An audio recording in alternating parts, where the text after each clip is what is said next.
Tick-tock, the clock won't wait. You're so fast to elevate. Real estate Welcome to deals Talk the on the line. Clock, where we bring you Finance real tips estate in news record time. fast. We're talking about three topics from two guys with 1 minute each. Starting off the clock first, Michael, tariffs. Will tariffs lower or raise interest rates? Tariffs, as far as Donald Trump is concerned, doesn't matter because he doesn't raise or lower interest rates. That's all up to Chairman Powell. And he's actually talking about trying to reduce the amount of inflation and keep employment up. So raising interest rates doesn't really matter. Lower interest rate doesn't really matter. But will tariffs do it? It was going to do nothing. I think tariffs will end up lowering interest rates indirectly with the policies that they'll make for moving jobs. We're going to need cheaper money to fuel all this development that's coming through. And hopefully, too, when ultimately we start bringing that money from the tariffs, keep it onshore instead of offshore. The Fed. Should Trump fire Jerome Powell? Actually, I think it's good. It's like almost like a separation of church and state. Donald Trump should not fire Jerome Powell. Although he is old, he is slow.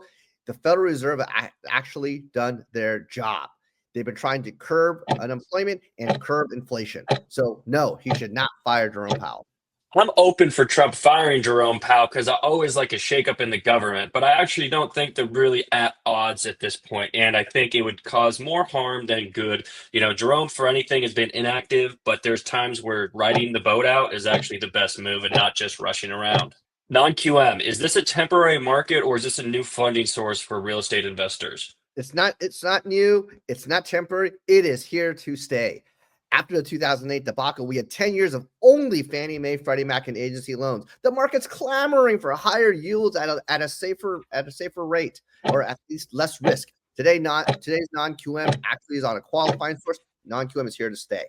I agree. Non-QM is here to stay, but I think the volume is going to drop drastically. As rates come down, there's just going to be too much of a spread between what people are willing to pay going for docs. And plus, the investors that are funding this are not going to bite if they're only making 4 to 5% yield. That's really government money. Welcome to Talk on the Clock. We bring you big discussion topics in a short amount of time. It's three topics between two guys with 1 minute each. Thank you so much for joining. Hopefully you learned something, and we'll see you on the next one. Tick-tock, the clock won't wait. You're so fast to elevate.